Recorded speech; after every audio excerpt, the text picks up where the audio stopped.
সখী তোরা প্রেম করিও না, পীড়িত বালা না। সখী তোরা প্রেম করিও না। আসসালামু আলাইকুম এভরিওয়ান। একটা কথা আছে না যে অসিজনে মাসকলি, তা আজকে আমি অসিজনে মাসকলিই পাইছি। আজকে আমি রান্না করব উশি, যেটা শীতের সিজনে খাইতে একসের মজা। তা মুই আজগো অসিজনে মাসকলি পাইয়ে গেছি, সেই কারণে আজগো মুই অসিজনে উশি রান্না করব।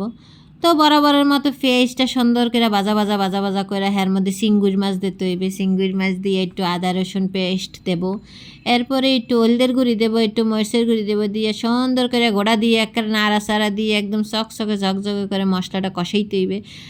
বাবা কষান্য হইয়া গেলে ওই যে চকচক করতে আছে, তাইলেই বুঝতে পারবেন যে মশলাটা কষান্য হয়ে গেছে গা। হে পর্যায়ে মুই মশলাটা কষান্য হইলে হের মধ্যে উশি আলু বাবা কি সুন্দর লম্ফা করে কুটছি, হাইয়া একেবারে সুন্দর করে ঘোড়া গাড়ি দিয়ে একেবারে সুন্দর করে লাড়াচাড়া দিয়ে কষাইতে হইবে।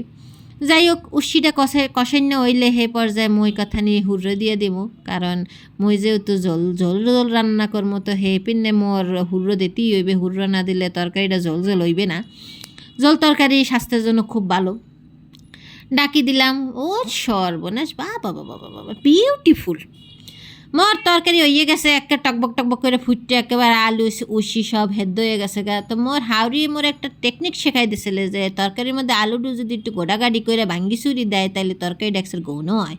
তা তরকারিটা ঘন হয়ে গেছে, মুই আলু টালু ভাঙ্গে একটু ধনিয়া পাতা দিয়ে লাড়াচাড়া দিয়ে সুন্দর করে এখন রেডি করবো। আমার তরকারি হয়ে গেছে। যাই হোক,